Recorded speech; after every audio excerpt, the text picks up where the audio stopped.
Asseyez-vous parce que Laporta a parlé hier et il a dit un tas de choses. Donc je vous fais un petit récap. Pour commencer, notre président a déclaré: nous avons signé Szczesny pour son expérience et nous lui avons offert un nouveau contrat. Nous espérons qu'il continue. Dans le même temps, on apprend que le Barça n'ira pas sur le marché des gardiens si Szczesny et Ter Stegen ne quittent pas le club. On apprend également que normalement Frenkie de Jong ne devrait pas partir. Son renouvellement est en très bonne voie. Et là, on arrive au moment important. L'ailier est le poste prioritaire de Barcelone en ce moment.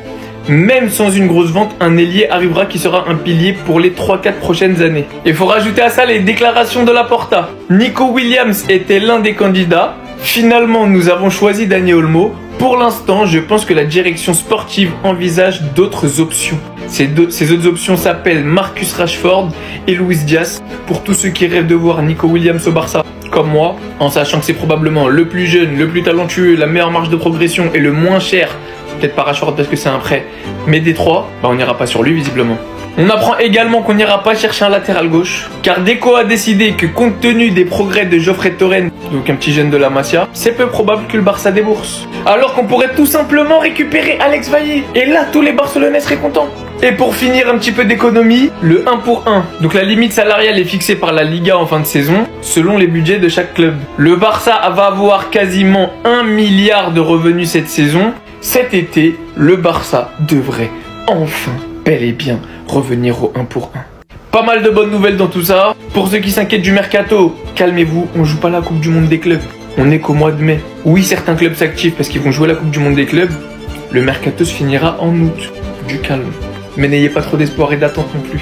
Yes! Yes! Les gars, on aura le droit à un mercato, enfin! Enfin! Laporta, il s'est lâché, il s'est complètement libéré et nous a balancé quelques infos. Nous cherchons à recruter des nouveaux joueurs cet été. Une fois que nous aurons finalisé toutes les prolongations de contrats que nous voulons, comme Rafinha, Frenkie et Lamine, nous chercherons à améliorer cette équipe. J'ai des idées macabres. Je vous assure, j'ai des idées macabres. Je commence à me projeter trop loin. Luis Diaz, Rashford, Leao, que des bonnes nouvelles perso. Là, par son message, il comprend que voilà, les autres équipes également vont se renforcer. Donc, si tu restes sur les mêmes bases que cette saison, tu n'iras pas très loin. Sur la fin de saison, on a clairement vu les limites du FC Barcelone à certains postes. Et moi, ça me fait plaisir que voilà, le président lui-même, il ait conscience de nos lacunes et qu'il cherche à améliorer tout ça. Et le bonbon sur le gâteau, et je pense que les gars, le 10 août, je serai au Camp Nou, je vous le dis. Laporta confirme que le trophée Gamper pourra avoir lieu au Camp Nou. En gros, si tout va bien, ils prépareront le match test pour le 9 ou le 10 août. Ça fait plaisir, j'ai même plus de souvenirs du Camp Nou, tellement ça fait trop longtemps qu'on joue au Montjuic. Franchement, les nouvelles sont bonnes. Les gars, l'année prochaine, préparez-vous parce que le Barça, ce qu'ils vont commettre, vous allez vous en souvenir. Laporta et Deco, ils sont têtus, les gars. Ils sont carrément prêts à attendre 2026 pour aller recruter Alvarez. Ils ont tellement pas la vision sur Gyökeres, ça m'énerve. Parce que le risque qu'ils sont en train de prendre. Et si en 2026 il venait pas, on ferait comment? Mais je vais aller le voir, Deco, moi je vais aller le voir. Hein. Ça voudrait dire qu'au poste de 9, on ferait une saison complète avec Robert Lewandowski, Ferran Torres ou peut-être une option comme Dani Olmo en faux neuf. C'est pas mal, c'est vrai. Personne va se plaindre, mais c'est toujours pas le maximum qu'on peut faire.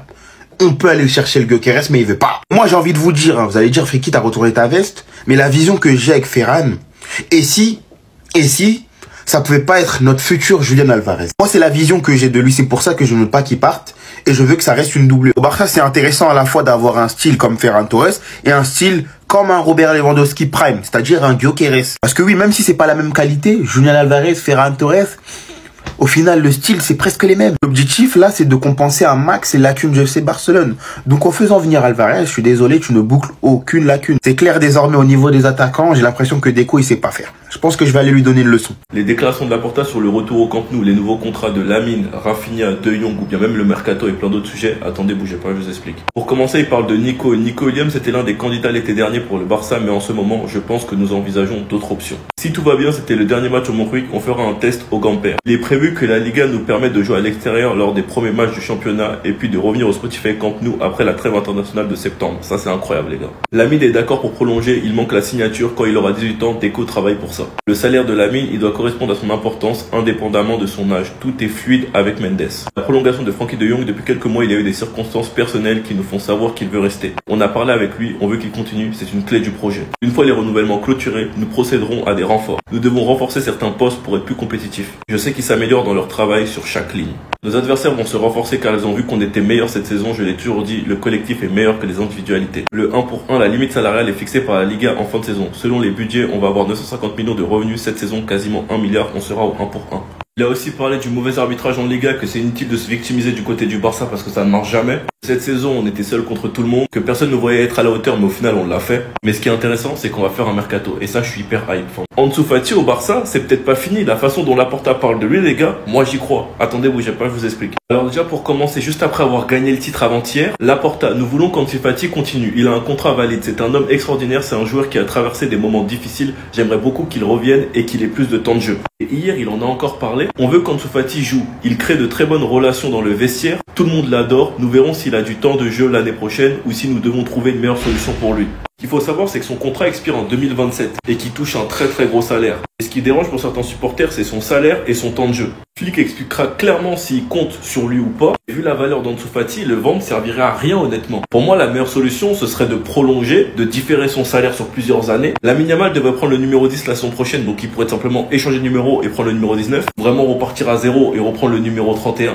On pourrait simplement retrouver un Ansu Fati avec moins de pression, car il sait que le club a confiance en lui. Il a plus ce fardeau d'avoir le numéro 10. Et en plus de ça, on l'aura prolongé, donc dans sa tête, il va pas se précipiter à vouloir prouver le plus rapidement possible. En tout cas, Laporta a parlé. J'espère que Flick est du même avis que Laporta. Et si les deux sont du même avis, ce sera Ansu Fati de prendre sa décision. Mais bon, au vu du peu de temps de jeu cette saison, il pourrait partir par peur que ça se répète. Je sais qu'il n'a jamais été apprécié par toute la communauté barcelonaise, mais Gavi, qu'est-ce que je l'attends la saison 2025-2026 ? Beaucoup oublient qu'il revient des croisés, mais ce que Gavi a réalisé cette saison en revenant d'une aussi grosse blessure et en n'ayant pas joué pendant une longue période, c'est déjà très bien. C'est des blessures qui psychologiquement peuvent te toucher. Et dès son retour, on a clairement vu qu'il n'avait pas peur que cette blessure ne l'avait pas touché psychologiquement et qu'il y va toujours à fond. Et c'est ça qu'on kiffe chez lui, sa grinta. Joueur qui met la tête là où il ne faut pas, tout simplement pour défendre ses couleurs.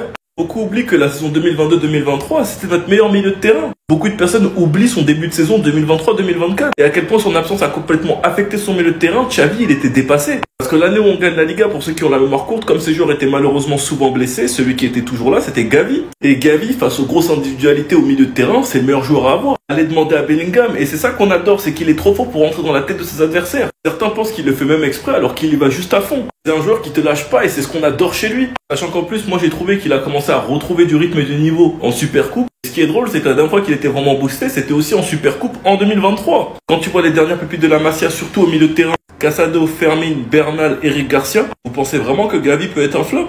Sachant qu'on parle du Golden Boy, donnez-lui juste un bon summer workout sous Flick, vous allez voir. Lamine Yamal pourrait recevoir le numéro 10 la saison prochaine. Est-ce que vous pensez que c'est trop tôt? Attendez, bougez pas, je vous explique. Il y a eu des rumeurs comme quoi la décision a été prise, Yamal héritera du numéro 10 la saison prochaine. Mais Laporta est venu déclarer Lamine le numéro 10, on en parlera avec Deco et on prendra une décision. C'est une référence de l'équipe. Et vu la façon dont Laporta parlait de Lamine Yamal en disant que c'était le meilleur joueur du monde, comme quoi on va le renouveler, qu'il est amoureux du Barça et qu'il aura un salaire à la hauteur de son niveau, c'est qu'il est déjà énormément considéré et je pense qu'on lui passera le numéro 10. Quand tu sais que Lamine Yamal est le meilleur joueur du monde qui pourrait même peut-être gagner le ballon d'or en septembre et que en plus il est celui qui fait vendre le plus de maillots, Lamine Yamal avec le numéro 10, ce serait une dinguerie. On va atteindre des records de maillots vendus, je pense. C'est une bonne chose car de ce que j'ai vu, Ansu Fati pourrait rester. Laporta en a parlé, mais j'en ferai une vidéo sur ce sujet. Donc enlever le numéro 10 à Ansu Fati pourrait lui retirer la pression et simplement lui permettre de repartir de zéro. Bref, sur le cas Ansu Fati, j'en ferai une vidéo, je vais pas m'éterniser dessus. On connaît tous l'importance de ce numéro au Barça. Et quand tu sais que Léo Messi lui a donné le bain et qu'il pourrait peut-être lui donner son ballon d'or en septembre, et que en plus il récupère le numéro 10, ça serait simplement incroyable. L'histoire serait beaucoup trop belle, les gars, je vous mens pas. Surtout que dans sa façon d'être et dans sa façon de jouer, on sait tous très bien que ce numéro va absolument rien changer à son niveau car il a simplement pas de pression. En tout cas les gars, Lamine Yamal sous numéro 10, je suis hype. Enfin bref, sinon vous les gars, vous en pensez quoi? Nous sur sa personne, on s'ennuie. Ça y est, Yamal numéro 10. J'avais oublié carrément, j'avais oublié qu'il allait plus avoir le numéro 19. Bon, doucement, le nouveau maillot du FC Barcelone, domicile, extérieur et même le turn ne sont pas encore sortis. Mais comme prévu avec normalement le départ d'Ansu Fati qui avait le numéro 10, Lamine Yamal va hériter du numéro 10 au Barça la saison prochaine. Et je crois que vraiment vous réalisez pas à quel point le prochain maillot domicile du Barça, il va se vendre grâce à ce numéro sur la prochaine pépite du football. Alors il y en a peut-être qui seront pas d'accord pour attribuer le numéro 10 à Yamal, question de respect avec Ronaldinho, Messi, tout ça. Moi, je suis pas forcément d'accord. Yamal, je vais pas dire qu'il a assez prouvé pour avoir le numéro 10, mais les gars, je suis désolé, Ansu Fati, il a eu le numéro 10, pourquoi Yamal ne l'aurait pas? Alors qu'il a fait largement plus qu'Ansu Fati pour le moment. Et puis même, il y a des choses qui trompent pas. Tu sens que c'est le prochain patron du Barça. Il va rester au club pendant très longtemps, formé chez nous. Il vient de la Masia. Il a tout écrasé entre 15 ans et 17 ans. Pour moi, il mérite clairement le numéro 10. Même franchement, moi qui a déjà un maillot Yamal floqué 19, j'avais pris le vert fluo extérieur pour le floquer Yamal. Le voir avec le maillot numéro 10 et acheter son maillot numéro 10, ça a trop de flow. Le mec, cette année, à 17 ans, il est potentiel ballon d'or. Il est dans le top 3 ballon d'or sûr et certain. Donc lui donner le numéro 10, ça me choque pas du tout. Donc juste pour ceux qui vont acheter les maillots du Barça, faites attention, achetez pas le numéro 19 parce qu'il va normalement avoir le numéro 10. Je dis ça, je dis rien. Attendez. Laporta est passé en interview et il a évoqué plusieurs sujets dont Nico Williams, le mercato et j'en passe. Pour commencer, Laporta a officialisé que le Barça jouera le Gumper au Camp Nou le 9 ou 10 août. Enfin, le retour au Camp Nou. Le Montjuic c'était cool 2 minutes, mais au niveau de l'ambiance, ça n'a rien à voir avec le Camp Nou. Nico Williams était l'un des candidats l'été dernier pour le Barça, mais en ce moment, je pense que nous envisageons d'autres options. Ça veut clairement dire que Nico Williams, on n'ira pas le chercher. Concernant les options qu'il a évoquées, d'après les rumeurs, ça serait Rashford et Luis Diaz. Haaland, rien n'est impossible. Ne pensons pas à recruter Haaland en ce moment. Ce n'est pas nécessaire et il a renouvelé son contrat avec City. Le 1 pour 1, la limite salariale est fixée par la Liga en fin de saison selon les budgets. On va avoir 950 millions de revenus cette saison, quasiment 1 milliard. On sera au 1 pour 1. Tous les adversaires vont s'améliorer et on en est conscient. Deco travaille pour qu'on s'améliore aussi. Deco pendant le mercato, qu'il essaye même pas d'aller en vacances. Nous allons nous renforcer. On va prolonger Rafinha, Frenkie, Lamine, puis on va recruter. On veut améliorer l'équipe. Le meilleur joueur du monde est Lamine Yamal. Lamine est d'accord pour prolonger. Il manque que la signature quand il aura 18 ans. Deco travaille pour ça. Lamine, le numéro 10, on en parlera avec Deco et on prendra une décision. C'est une référence de l'équipe. J'en ai parlé dans ma dernière vidéo et normalement c'est déjà acté. Yamal sera bien numéro 10 la saison prochaine. On veut qu'Ansu Fati joue. Il crée de très bonnes relations dans le vestiaire. Tout le monde l'adore. Nous verrons s'il a du temps de jeu l'année prochaine ou si nous devons trouver une meilleure solution pour lui. Le Real Madrid champion d'Europe avec Mbappé en plus et pourtant on a gagné. Que cela soit en pré-saison puis tout au long de la saison. Avec des titres à la clé. On était compétitif et on a gagné. On repart de zéro chaque saison. Petit rappel pour les Madrilènes. Voilà. Laporta a officialisé la date du retour au Camp Nou. Cette fois-ci, j'espère que c'est pas un coup de com ou un coup de politicien. Mais quand je vois que Ter Stegen a publié ça sur Twitter en disant au revoir au Montjuic, je pense que cette fois-ci, c'est vraiment vrai. On sera de retour au Camp Nou en septembre. Laporta a déclaré que le Barça va faire son retour au Camp Nou lors du match amical du Trophée Camper, soit le 9 ou le 10 août. Merci et au revoir le Montjuic. Voilà, le 3-0, encore une fois, voilà. Et on m'a dit que c'était moi le problème. On va voir. Hein. En tout cas, on va refaire le déplacement obligatoire. Alors là, c'est le premier match en mode, alors là, mon pote, voilà, c'est net, c'est clair, c'est net. Je sais pas si d'autres TikTokers vont voir la vidéo. Bon, ceux à qui on avait dit là qu'on allait se péter la première fois là-bas, let's go. Surtout que après, Laporta a déclaré qu'il est prévu que la Liga nous permette de jouer à l'extérieur lors des premiers matchs du championnat et de revenir au Camp Nou après la trêve internationale de septembre. Et bien évidemment, il va pas ressembler à ça avec le toit et tout, mais bon, quand même, un Camp Nou à 60 000 places, c'est mieux que le Montjuic. Franchement, il y a rien à dire. En tout cas, Bernal, Flick, les trophées à présenter au Camp Nou. Non, j'ai hâte. Laporta, Deco, faites bien votre taf, s'il vous plaît. Le FC Barcelone, champion en titre de la Super Coupe d'Espagne, connaît à nouveau son adversaire en demi-finale l'année prochaine. Il s'agira encore une fois de Bilbao. Encore et encore et encore. Et puis les deux Madrid, là, les deux clubs là qu'on a tapé cette saison vont se battre entre eux pour une qualification finale. Pardon, il est 7 h du matin. Toujours bon de rappeler que cette finale-là, je pense... En fait, on les a tellement corrigés. Ils étaient là à parler, ouais, non, mais on n'a pas marqué en premier, vous avez eu de la chance, tout ça. On vous a laissé marquer en premier. Et même, en vrai, il y a peut-être faute hein, sur Casado. Déferlement de haine, 4-1 à la mi-temps. Quelque chose qui n'est pas arrivé depuis, quoi, 1930, un truc comme ça, 1930, 1940. Depuis les années 50, plus de 100 ans, bref, quasiment. On finit à 10, alors que c'était le match. C'était pas le 4-0 à la mi-temps, là-bas, là. En deuxième mi-temps plutôt, en Liga, ni en Copa del Rey qu'on aurait dû vous en mettre 8. C'était ce jour-là. Ce jour-là, l'occasion manquait vraiment de Chesney. Fallait même aller laisser marquer, on allait en mettre 4 derrière. Il y avait 5-1. Il y avait 5-1 à la 48e minute de la deuxième mi-temps. Ou 52e, je sais plus, bref. Toujours bon de rappeler que Flick n'a jamais perdu de finale. On espère que ça va continuer ainsi la saison prochaine. Juste... évitez de nous mettre un arbitre qui hausse des épaules ou qui fait ça.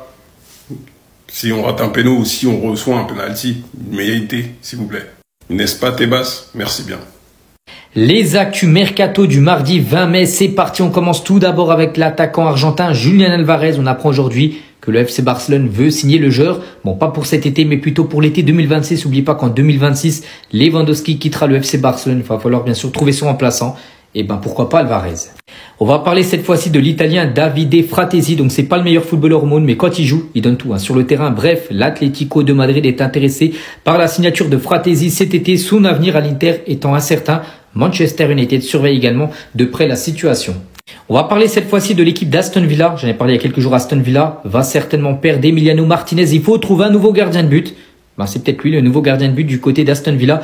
Donc Aston Villa s'intéresse au gardien de Liverpool, Kelleher. Donc Emiliano Martinez étant sur le point de partir cet été. Toujours avec les gardiens de but, on va parler de Bayindir. Donc c'est le gardien numéro 2 de Manchester United. Il pourrait partir les gars. Donc c'est le Beşiktaş les gars qui serait prêt à proposer 3 millions d'euros. Bon après Manchester United, eux en voudraient 6 pour lâcher le gardien turc. Non mais des comparaisons vraiment, et je sais même pas comment il y en a, ils arrivent à aller jusqu'à là, genre chercher ce genre de comparaison. Lamine Yamal, 1 euro de Liga, Cristiano Ronaldo, 1 euro de Liga. Alors je sais pas si c'est de l'humour ou pas, mais les gens ils l'ont pris premier degré, donc on va réagir. Les gars, je sais pas si vous êtes au courant, mais dans la vie, il y a quelque chose qui s'appelle le rythme. Tu vois, par exemple, quand tu vas aller courir avec quelqu'un, il va pas forcément courir aussi vite que toi, mais peut-être qu'il va arriver avant toi, parce qu'il a plus d'endurance. Lamine Yamal, il est hyper précoce. À 17 ans, il a déjà 1 euro, un Golden Boy, il a déjà un trophée Copa. Cristiano Ronaldo, par exemple, certes, il a 2 Ligas. Mais c'est 5 Ligues des Champions, c'est 5 Ballons d'Or. Est-ce que Yamal va avoir 5 Ligues des Champions, 5 Ballons d'Or? Permettez-moi d'en douter. Est-ce qu'il va devenir meilleur buteur de tous les temps comme CR7? Permettez-moi d'en douter. Je vous prends un exemple. Neymar, à cette époque-là, Santos. On disait qu'il allait avoir combien de ballons d'or, s'il vous plaît? On disait qu'il était promis à avoir 3-4 ballons d'or. Résultat, il en a combien? 0. Un autre exemple. Kylian Mbappé, Monaco. À cette époque-là, l'année d'après, il gagne la Coupe du Monde avec la France. On dit quoi? Mais lui, ça va être le chef de sa génération. Il va avoir 3 ballons d'or avant 2025. Résultat, il en a 0. Il a toujours 0 Ligue des Champions. Chacun son rythme. Benzema. Qui aurait pensé qu'il prenait un ballon d'or? Toute sa carrière, on lui a dit, il se met au service de CR7. À la fin, CR7 est parti. Il a pris un ballon d'or. Et le ballon d'or le plus mérité de toute l'histoire. Modric, c'est pareil. Il arrive en Liga, joueur de Tottenham. Il se fait cartonner par la presse, par les médias, par tout le monde. Résultat, ballon d'or. Résultat, finale de Coupe du Monde. C'est pour ça, les gars, ce genre de comparaison, ça veut rien dire. Déjà, ça, c'est des trophées collectifs. Alors, par contre, tout à son honneur. 1 euro de Liga à cet âge-là, c'est impressionnant. Mais ne comparez pas n'importe quoi parce que chez tous les joueurs, tu peux trouver des défauts comme des qualités. Les gars, dites-moi que c'est une blague.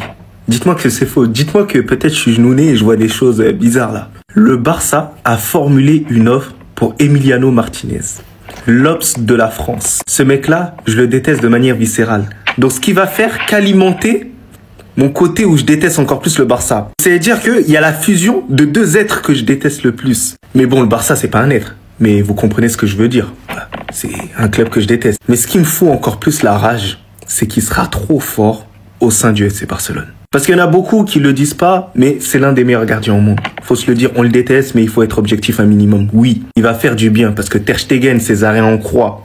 Voilà, même s'il fait ses retours, et je trouve que les Barcelonais, ils ont été assez durs sur son match d'aujourd'hui. Mais pour moi, ça y est. Voilà, c'est pas un gardien qui va te sauver dans des situations critiques. Et Szczęsny, il fait des pénaltys bêtes. Des fois, il est stupide. Voilà, faut dire les termes un minimum. Mais lui, là, il a un bon jeu au pied en plus. Il est très bon sur sa ligne, il fait des arrêts assez sobres. Il est pas là pour se donner en spectacle parce qu'on connaît les gardiens. Donc le Barça, s'ils arrivent à avoir ce gardien-là, bah ce serait une très belle affaire.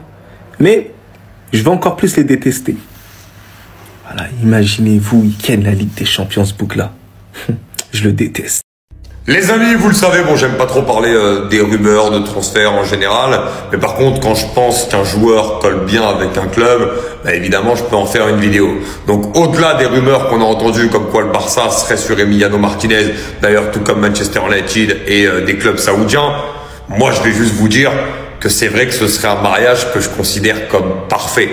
Parce que c'est vrai qu'on retrouve d'un côté un Real galactique avec ses signatures, en plus avec Xabi Alonso, il y a quelque chose vraiment qui va se mettre en place d'énorme. D'un autre côté, le Barça de Flick. Donc on se dit qu'on peut peut-être ces prochaines années retrouver un classico exceptionnel. Et pour retrouver un classico exceptionnel, ça passe par des personnalités fortes. On le sait, avec la grosse blessure de Ter Stegen, pour l'instant il a eu un peu de mal à revenir. Bon, je pense qu'après, quand il est à son prime, il est quasiment injouable. Mais c'est vrai qu'avoir un Emiliano Martinez, qui est un gardien qui est en surperformance très clairement depuis 2-3 ans, qui est à un niveau exceptionnel, ça pourrait être une très bonne recrue pour le club, sachant qu'ils conserveront peut-être pas Szczęsny, mais en plus de ça, pour ajouter de la folie, dans les classicos pour ajouter voilà cette touche de folie, voilà, de rivalité aussi qu'il pourrait y avoir sur le terrain avec le Real Madrid, parce que les classicos c'était aussi ça, c'était aussi cette rivalité qu'on sentait sur le terrain, une énorme tension, et un mec comme Martinez il l'amène. Donc ça c'est quelque chose en fait je pense qui collerait super bien à la mentalité d'Hansi Flick et à ce FC Barcelone là et à cette nouvelle mentalité inculquée par le coach allemand. Dites-moi ce que vous en pensez dans les commentaires, pardon.